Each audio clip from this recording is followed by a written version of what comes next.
तीन आहे तिथं। पूर्वीच्या काळात एकच राजा असायचा आणि तो जनतेला न्याय द्यायचा, परंतु आता राजे तीन तीन चार चार आहेत।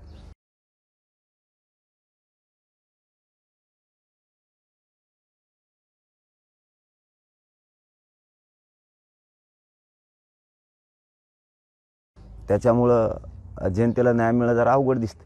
त्यामुळे जनतेनं मग आता शेवटी त्याचा जो मूलभूत अधिकार आहे, त्याला जो कायद्यानं संविधानात दिलेला अधिकार आहे आंदोलन करून न्याय मिळवणे, त्यासाठी महाराष्ट्रातला मराठा रस्त्यावर लढण्यासाठी सज्ज झाला। पण आजच्या या पत्रकार परिषदेच्या माध्यमातून माझी मराठा समाजाला विनंती आहे की आज राज्यभरात गावागावात होणारे रस्ता रोको हे फक्त तुम्ही शांततेत करायचे। मग कसे काय गुन्हे, कसे काय तुम्हाला नोटिसा देत आहेत ते आपण बघूयात, त्याची काळजी कोणी करू नका, फक्त तुम्ही शांततेत करा, हे माझं तुम्हाला विनंतीपूर्वक आव्हान आहे। महाराष्ट्रभर जिथं जिथं आज ज्यांना ज्यांना शक्य आहेत असे रस्ता रोको ज्यांनी शक्य आहेत त्यांनी ठेवलेत, काही नंतर ठेवलेले असतील, त्यांना एकच विनंती, 11 ते 1 याच वेळेत आज रस्ता रोको घ्या। फक्त आज 4 ते 7 या वेळेत घेऊ नका, 11 ते 1 या वेळेत घ्या शांततेत। आणि 1च्या नंतर आज रस्ता रोकोचं रूपांतर आपण आपल्या गावात, शहरात धरणे आंदोलनात रूपांतर करायचं। 12 वाजता ते 1च्या दरम्यान 25 तारखेला उद्या आपली बैठक होणार आहे पुन्हा, कारण मला काहीतरी तुमच्याशी बोलायचं आहे समाजाशी। सगळ्या बांधवांना ज्यांना शक्य असेल त्यांनी उद्या अंतरवलीत यायचं आहे। इथं आता तयारी सगळी होती बैठकीची, शक्यतो तुम्ही सगळं आता उद्याची, फक्त आज एक लक्षात असू द्या, सगळे रस्ता रोको राज्यात होणारे हे एकदम शांततेत करा। तुमच्यावर काही होणार नाही, कोणावरती काही कोणाला गुन्हासुद्धा दाखल करता येत नाही, त्याची काळजी करू नका, फक्त सगळ्यांनी शांततेत करा 11 ते 1 या वेळेत। आणि विद्यार्थ्याला काही अडचणी आल्या तर त्यांना रस्ता द्या किंवा नेऊन सोडा स्वतः। आणि 1च्या नंतर त्याचं रूपांतर आपण आपल्या ग्रामपंचायत समोर किंवा मंदिरात, म्हणजे आज संध्याकाळी या रस्ता रोकोचं रूपांतर धरणे आंदोलनात शांततेत सगळ्यांनी करा। शहरातल्यांनी तहसील समोर किंवा कलेक्टर ऑफिस समोर करा, ही सगळ्यांना विनंती। कारण उद्याच्याला आणखीन एकदा काही विषयावर चर्चा करायची, काय काय डाव आखले जात आहेत, काय काय केलं जातं आहे, काय षडयंत्र चालले, तर रात्रीतून कोणते कोणते आमदार एक यायला लागलेत, आपली 13 मार्चची तारीख अचानक कालच का घेण्यात आली, याच्यावरची मला जरा सविस्तर सगळं आपल्या समाजाशी बोलायचं आहे। खूप काही या कालच्या दिवसात आणि परवाच्या रात्रीत, कालच्या दिवसात आणि परवाच्या रात्रीत खूप काही घडलं आहे, हे आपल्या समाजासमोर सांगणं गरजेचं आहे। मलाही काही निर्णय उद्याच्याला घ्यायचे आहेत, पण तुम्हाला विचारल्याशिवाय घ्यायचे नाहीत। आणि महत्त्वाची आहे शेवटची बैठक आहे, तुम्हाला सगळ्याला शक्यतो यावंच तुम्ही, ही सगळ्याला विनंती। 2 दिवसापूर्वी जे स्वरूप सांगितलं होतं आंदोलनाचं, त्यात अचानक कसं काय तुम्ही बदल केला? फक्त एकच बदल आहे, बाकी आहे तसंच आहे सगळं। फक्त एकच बदल आहे की रस्ता रोकोचं रूपांतर धरणे आंदोलनात करतोय।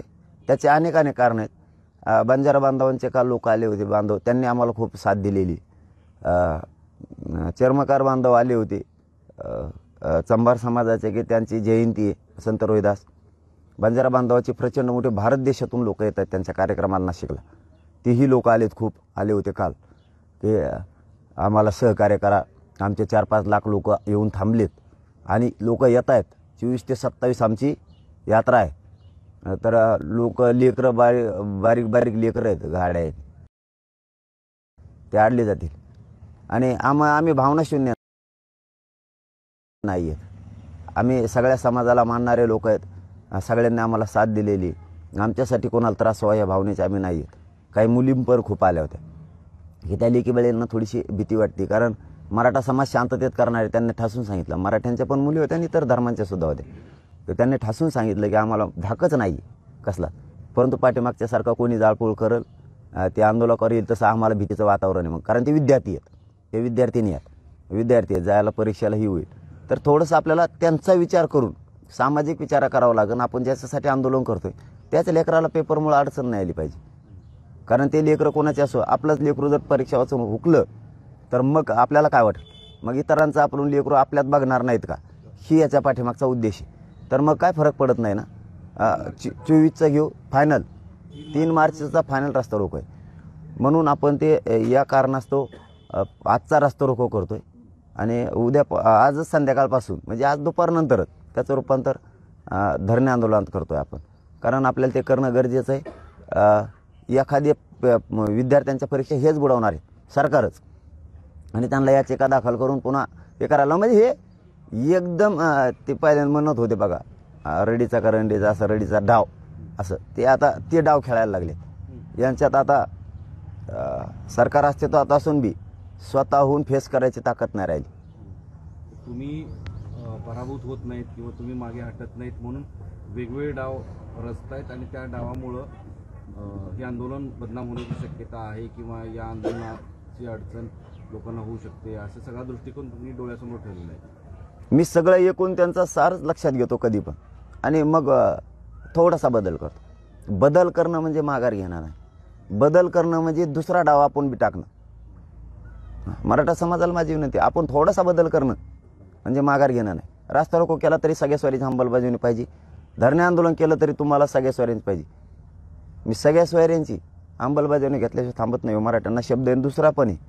त्यांनी किती हारायचा प्रयत्न केला तरी मी हारत नाही. जर हारलो ना, मन जरा नाव बदलून ठेवी. हां, खेट म्हणा, तुला काय खेटायचं. या आंदोलनाच्या दरम्यान कोणी अशी वृत्ती आहे का, ती तयार झालेली आहे का किंवा तशी तयार करतायत का की आंदोलनाला बदनाम करायचं आणि रास्ता रोकोमध्ये काहीतरी अनुचित प्रकार घडून आणायचा, असं तुमच्या कानावर आले का? म्हणूनच मी समाजाला सांगितलंय की रास्ता रोको करत असताना आपण शांततेत करा, आणि रास्ता रोकोचा पॉईंट आहे त्याची जबाबदारी फक्त आमची. तिकडे 200-300 मीटरवर काय होईल त्याला जबाबदार आम्ही नाही. ते सरकार जाणं, ते जाणं, ते कोणी ते उचलान बघा त्याचा उद्योग, त्याला जबाबदार आमचे लोक नाही. आमचं आंदोलन सुरू आहे तिथं, एखादा रास्ता रोको सुरू आहे तिकडे मागं कुणी काही करेन, त्याचीच गाडी तीच फोडीन, त्याला आम्ही काय करावं? त्याला जबाबदार आम्ही नाही. फक्त आंदोलनाच्या ठिकाणी मराठा बांधवाच्या चारही बाजूने पोरांनी मोबाईलमध्ये आपल्या स्वतःच्या व्हिडिओ शूटिंग करायची. आपल्या रास्ता रोकोत कोणी घुसतंय का, साध्या वेशात पोलीस घुसतोय का, साध्या वेशात दुसरे कोणी घुसतायत का, ते स्पष्ट दिसणार आहे. त्यामुळे आपली सुरक्षा आपणच करायची, पण आंदोलनं मात्र आता थांबवायचे नाहीत. यांना आता हारायचं नाही. कोर्टाने पण हे सांगितले, हायकोर्टाने, की शांतता सुव्यवस्थेची जबाबदारी ही तुमची पण असणार आहे. राज्य अस्तित्वात नाही का? या राज्यात विधानसभा अस्तित्वात नाही का? विधान परिषद अस्तित्वात नाही का? गृह मंत्रालय अस्तित्वात नाही का? सरकारची जबाबदारी नाही का? कमकुवत आहे का सरकार? न्यायालयांचा आम्ही प्रत्येक वेळेस आदर करतो, इथून मागेही केलाय, पुढेही करणार आहे. मान्य न्यायालयाचा शब्द आम्ही ओलांडत नाही, आणि माझ्याकडे अधिकृत काहीच आलेलं नाही. त्यामुळं मी मान्य न्यायालयाच्या निर्णयावर काहीच बोलू शकत नाही. आज तुम्ही उद्याची बैठक म्हणते ना, इथं आंतरवाली घरात, उद्या की परवा? उद्या 25 तारखेला दुपारी 12 वाजता बैठक येते किंवा 1च्या दरम्यान. असं म्हणाले की ही निर्वाणीची म्हणजे अखेरची, शेवटची, असं तुम्ही शब्द वापरला, हे काय? नाही, मग आता आम्हाला एकदा ठरावं लागणार आहे त्याच्यासाठी, आणि मला एकदाच समाजाला सांगावं लागणार आहे आता हे डाव सगळे. मला हरायची तयारी त्यांची, आणि मी हरत नाही. आता तर नाहीच, दुसऱ्याच्या खांद्यावर बंदूक होता, आता तर हरतच नाही. कायदा अस्तित्वात आहे, गृह मंत्रालय अस्तित्वात आहे, राज्यपाल पद अस्तित्वात आहे, मुख्यमंत्री 2 उपमुख्यमंत्री पद अस्तित्वात आहे, इथं विधानसभा, विधानसभा, विधान परिषद अस्तित्वात आहे, इथं कायदा अस्तित्वात आहे, इथं पालकमंत्र्याचं पद अस्तित्वात आहे.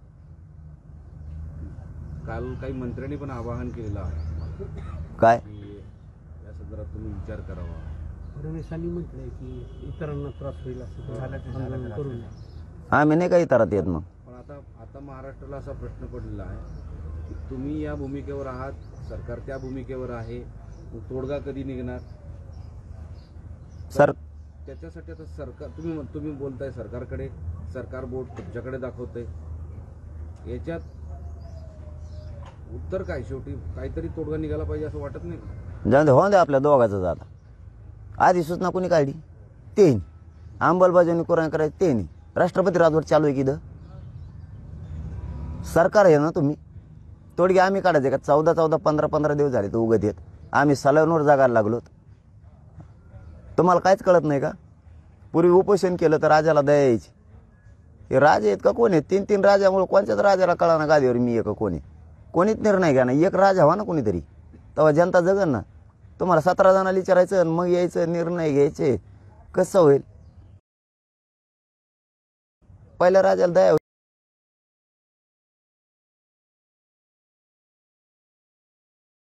होती, तर दया माया काय आहे का नाही? यांना जबाबदारीच यांची आहे ना, राज्य कसं चालवायचं, काय करायचं. शेवटी जनता बी ठरल्यावर जनता काय करणार आहे? तुमचं उदं उदं थोडे करणार आहे. तुम्हाला साध्या गुलालाचा राग आला. हां, राजाने तसा निर्णय घ्यावा. 3 राजे आहेत, तसा निर्णय घ्यावा. 2 राजांना एका राजाला आडबी पडू नये. एखादा राजा निर्णय घेता असला तर दोन्ही राजांनी जरा साथ द्यावा. तोच घोडं उधळू नये कुंकडे बी बिगर गुलालाचं. तो गुलाल उधळला नाही त्याला मी काय करू? गुलालाचा राग आला म्हणून जनता वेठेस धरणार तुम्ही? हे राज्य चालवता? बळच थोपिता 10%. बळच जनतेची इच्छाच नाही. तुम्ही म्हणता रोगर प्या, जनतेला रोगर प्यायचंच नाही. त्यांना पाणी प्यायचं, तुम्ही पाणी पाजायचं सोडून पाणी टंचाई असताना टँकर बरोबर आणायचं. तुम्ही म्हणता रोगर प्या म्हणजे तुम्हाला जनता संपवायची. आम्हाला 10% पाहिजेच नाही. तुम्ही कसं काय थोपितो आमच्यावरती? दादागिरी. याला राजा म्हणते, त्याला सरकार चालवणं म्हणते. उद्या सगळं मी समाजासमोर काढणार आहे उद्या 12 वाजता. म्हणून माझ्या समाजाला माझी विनंती, उद्या तुम्ही सगळ्यांना या. आपण एखाद्या वेळेस दिशा बदलतोय म्हणजे डाव बदलतो याचा अर्थ होतो. कारण पहिला डाव बरोबर होता, पण सरकारला तो डाव हाणून पाडायचा आहे. रडीचा डाव खेळून म्हणायचं, रडून पडून. म्हणून आपण आपला डाव बदलेला आहे फक्त. आपण डाव बदलेला आहे फक्त. ते डाव आहेत ना आपल्याकडे बी डाव आहेत. मी बी या मराठा निष्ठा आहे माझी. या मराठा समाजावर मी प्रेम करतो, माया करतो. माझी जर या समाजावर निष्ठा नसती तर आजचीच घरी निघून गेलो असतो. आज समाजाला मायबाप मानले, त्या मायबापाला 8 दिवस सोडून मी कुठंच जाऊ शकत नाही. हे मला हरायचं बघतील. मी आता यांना हरतच नाही. आता तर हरतच नाही. हां, आता तर मराठ्याचा विजयच करून दाखवतो यांना. फक्त आपण डाव बदललाय. रोज रस्ता रोको होता तर त्याचं रूपांतर रोज धरणे आंदोलनात केले. काय केलं नाही दुसरं. ते बी उद्याच्या दिवस मला समाजाशी तुमच्याशी चर्चा करू द्या. तुम्ही म्हणता तेच, मग पुन्हा जर समाज म्हणला तेच तर तेच. फक्त आजचे दिवस रस्ता रोको आहे, त्याचं आजपासून धरणे आंदोलनात रूपांतर करा. आणि 25ला दुपारी बांधवांनी इकडे या म्हणजे याच अंतरवालीला. डाव आणि रडीचा डाव असं तुम्ही म्हणलात आता, दोन्ही शब्द तुम्ही वापरला. तुमचा डाव, त्यांचा रडीचा डाव. गेल्या 3 दिवसांपासून 1, 2, 3, 4 असे वेगवेगळे लोक तुमच्यावर आरोप करणारे, तुमच्या विरोधात बोलणारे दररोज एक तयार होत आहेत, हे करत आहेत. काय अडचण नाही. आता नवीन एक नवीन सापडून आणलाय. उंदरावणी मिशा वाढलेल्या त्यांनी इकडून थोड्या आता त्यो पाठवलाय. काही असणारे बिचारे थोडेफार नाराज असणारे तो गोळा करतोय. मुंबईला गुलाल उधळायला घेऊन जातोय आणि त्यांच्या माध्यमातून षडयंत्र रचायला लावलंय. तो मुख्यमंत्र्यांच्या जवळ आहे, आरोग्यमंत्र्यांच्या जवळचा आहे. बघूयात, सगळ्यांचंच नाव घेऊ वेळ आली तर. आता त्याच्या माध्यमातून षडयंत्र थोडं रचना चालू दिसतंय असा अंदाज आहे. आता नवीन डाव बरेच जण कामाला लावलेत. त्यासाठी आम्ही बी थोडं आता सरकारला पहिला डाव सुधारणा म्हणून रडायला लागलं. राज आलं तरी बी राज्य फेडायला तयार नाही. तुमच्यावरच राज्य बसलेलं आहे म्हणतो तरी बी आम्हालाच आमची बारी. तुम्ही दांडू खेळलेले आहेत का? तसं डाव आल्याला बी रडून सोडायचं, राज्य द्यायचं नाही त्याला. राज्यच घेणार आम्ही. तो ऐकू ते सगळं महाराष्ट्राच्या समोर उद्या आणणार आहेत का? रडीचा डाव म्हणताय सध्या बिना नावाच आपण बोललो तेच करतो. कारण ते थांबत येत लगेच. आम्ही थोडं अंदाजे जरी टोला हाणला तर ते म्हणते 100% आपलं नाव आहे. आणि त्याच्यामुळं मुख्यमंत्री आणि त्याचा मंत्री दोघं अडचणीत येणार आहेत. म्हणून मी या प्रेसच्या माध्यमातून मुख्यमंत्री साहेबांनाही सांगतो आणि ते आरोग्यमंत्री येतात त्यांच्या याच्यातले येतं, तुमचे लोक तुम्ही थांबवा, डाव टाकायला लावू नका. नसता याच्यात त्याच्यामुळं तुमची बदनामी होणार आहे. आपलं सगळं स्पष्ट असतं. तुमचं पाठबळ आहे म्हणून तो नाटकं करायला लागलाय. उली उंदरावणी मी शावाडीला तर पळतो इकडं तिकडं. त्याला थांबवा.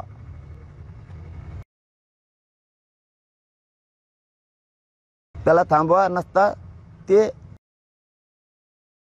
तुमच्या जीवावर करतोय असं इकडे येऊन सांगायला लागलाय. तुमच्या जीवावर करतोय असं जनतेत येऊन सांगायला लागलाय. तो आमच्या पाठीशी ही येत 2 जण असं सांगायलाय. आरोग्यमंत्री आणि मुख्यमंत्री असं सांगायला खेड्यापाड्यात. तो 4-10 जण गोळा करायला मुंबई पोत पळायलाय. तर तुम्ही याच्यात म्हणजे जनतेच्या नजरेतून त्याच्यामुळे तुम्ही पडणार आहे. लक्षात राहू दे तुम्ही दोघं बाय. माझं सावध करणं तुम्हाला काम आहे. उद्या त्याला त्याने असं डाव यशस्वी करत राहिला, गोळा करत राहिला, कुठाने जर लांबीत राहिला तर सरळ तुम्ही दोघांनी हे घडून आणले असं आम्ही समाजासमोर उघडं पाडणार आहेत. तुमच्या नावाचं आणि त्याच्या पण नावाचं. आता फक्त झाकले मूठ 1.25 लाखाची म्हणून तुम्हाला इशारा कळालाय माझा. पासून लांब घ्या. तुम्ही गोरगरिबांच्या मराठ्याच्या अन्नात माती काढायसाठी यांचा वापर करू नका. आम्हाला माहिती आहे तुमचे कार्यकर्ते आहेत, हे तुम्हाला खुश करण्यासाठी खेड्यापाड्यानी लोक शोधित आहेत. पण हे तुम्ही दोघं आहेत, हे त्याच्या तोंडातून शब्द गेलेले की आरोग्यमंत्री मायामागे आणि मुख्यमंत्री मायामागे फोटो पण दाखवतो लोकाला तो. आणि कुठं मुठं एखादा अर्धा बांधव आमचा नाराज असलेला गोळा करतोय, मुंबईला गुलाल उधळायला घेऊन जातोय आणि त्यांच्या माध्यमातून पुढचं षडयंत्र रचलं जाणार आहे. तुम्ही थांबवा. कारण ते जर खोटं षडयंत्र तुम्ही रचित राहिलात त्याच्यात माझा मराठा समाज भरडला जाईल किंवा माझ्या मराठा समाजाचा आरक्षणाचं वाटलं होईल. आणि त्यालाही सांगतो, उली उली मिशा वाड्या म्हणजे शहाणा समजू नको स्वतःला. तू गोरगरिबांचं वाटलं करू नको. मराठ्यांची लढाई अंतिम टप्प्यात आलेली. मराठ्यांचा गद्दाराचा शिक्का तोया पाठीवर लागून घेऊ नको. तू मंत्र्यांसाठी काम कर किंवा मुख्यमंत्र्यांसाठी काम कर, आमचं दुखणं नाही आहे. आमचं दुखणं इथं आहे. मराठ्यात विष घालायचं काम करू नको. जर मराठ्याच्या नजरेसमोर आला तर मराठे तुला परवडणार नाहीत. काही लोकांना त्रास होईल असं कोणी आंदोलन करू नये असं मुख्यमंत्री देवेंद्र फडणवीस म्हणाले. आणि मग कुठं करतो लोकांना त्रास होणार? आम्ही लोक नाही का? आम्ही लोक नाहीत का? तिघं राजे एकत्र या आणि पडदेशी निर्णय घ्या. वेटीस धरू नका आम्हाला. अधिसूचना तुम्ही काढली, किती दिवस झाले? आज आहे ना 24 तारीख, काढली 16 तारखेला, तारीख संपली ना. काय होत नाही 9 दिवसात? 9 दिवसात काय होत नाही? कोणची छाननी करताय अशी? 6 लाखांची का काय किती आल्या तर कोणची छाननी करताय अशी? तुम्ही काय व्यापारी आहेत काय? म्हणून त्याच्यातले लगेच तुम्हाला चालना बाजूला काढायचे.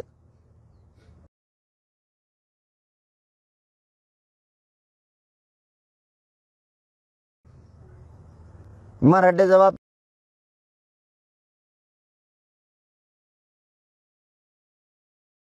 ते इतकं बारीक चालणी आहे का तुमच्याकडे?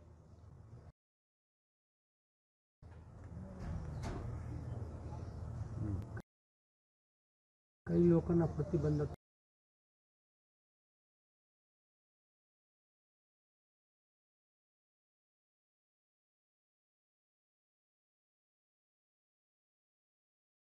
नोटीस काल जिल्ह्यात जे निवेदन द्यायला जाईल असं वेगवेगळ्या तालुक्यात आपल्या जिल्ह्यात. हा, तेही मला रात्री कळालंय.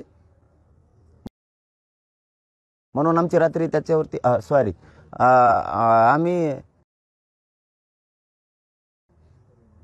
आम्हाला ते रात्रीही कळालंय की प्रत्येक तालुक्यात जिल्ह्यात ज्या पोरांनी आमच्या रास्ता रोकोचे निवेदन दिलेत त्यांना नोटिसा दिल्यात.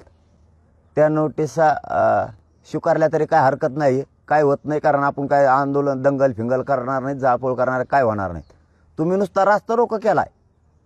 मराठा बांधवांना जाहीर सांगतो, तुम्ही नुसता रास्ता रोको केलाय म्हणून जर गुन्हा दाखल केला ना, तुम्ही मला येऊन सांगायचं.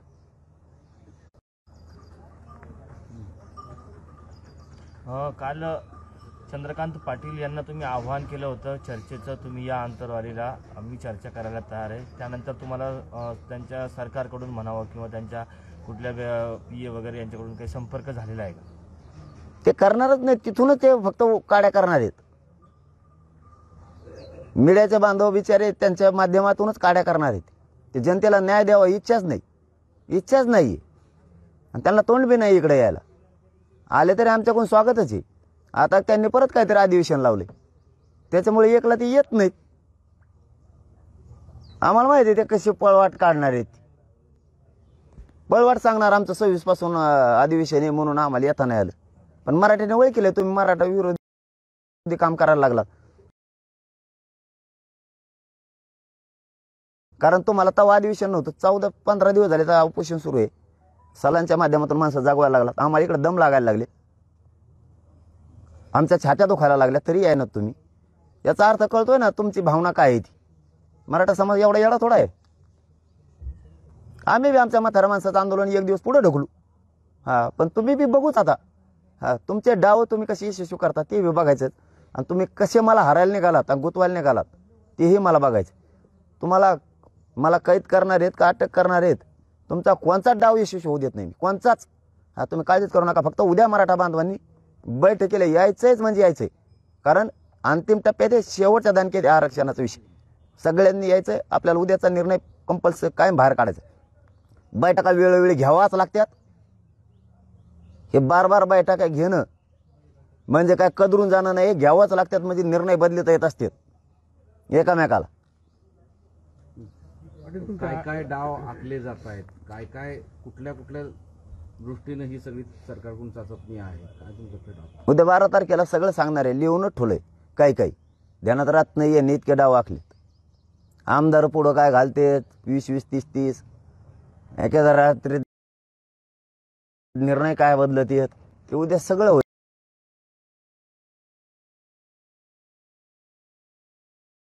होईल. आता समाजाला माझ्या बोलवलंय, बार बैठका घेतल्याशिवाय पर्याय नसतो, त्यातून निर्णय निघत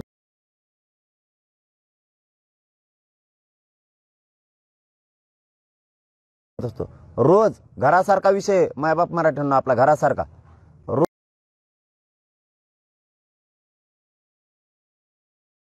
रोज घरात बैठक नसती, परंतु बैठकीसारखाच असतं. आज मी लग्नात जातो, तुम्ही शेतात जा, किंवा मी शेतात जातो, तुम्ही लग्नाकडे जा, काही घरी थांबा, काही जण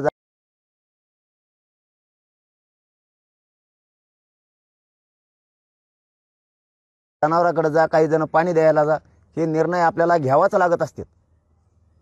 अचानक काही अडचण आली तर त्या दिवशी बदल बी करावा लागत असतो. म्हणून काही आंदोलनात बदल सुद्धा करावा लागतो. जेव्हा सर धोपट चलतू नुसता, मागं बघत नाही, पुढं बघत नाही, चिखले का काटे का काय, ते फसतो. ते आंदोलन यशस्वी होत नाही, ते अपयशी होतं. आणि आपण यश नंतर धरणे आंदोलन करायचंय. आणि ते झालं की उद्या समाजासाठी काय होत राहणार आहेत पुढं, आणि यांचा गेम पुरा फेल करणार आहेत मराठा समाज. मग त्यामुळे तुम्हाला यावं लागतंय.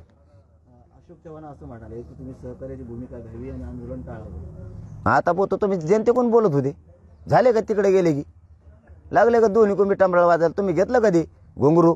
अरे तुम्हाला काही कळत आहे का नाही? समाज जात काही तुम्ही कालपोत म्हणत होते सरकार असलंच हे ध्यान देत नसतं, आम्ही सोबत येत देतच नसतं.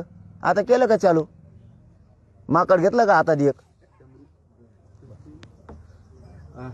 तुम्हाला सरकार, आता अशोक चव्हाणांचा यांनी उल्लेख केला, त्यांनी बोलले म्हणून काल चंद्रकांत पाटील म्हणाले होते, तसं जे तुम्हाला आवाहन करतायत की तुम्ही सबुरीनं घ्या, संयमानं घ्या, काहीतरी चर्चेतून तोडगा काढा वगैरे वगैरे, ते आवाहन करतायत, तसं तुम्ही एकदा तरी करणार आहात का सरकारला, मंत्र्यांना आवाहन? का केवळ हे डाव, रडीचा डाव याच्यावरच तुम्ही पण अडून बसणार आहेत?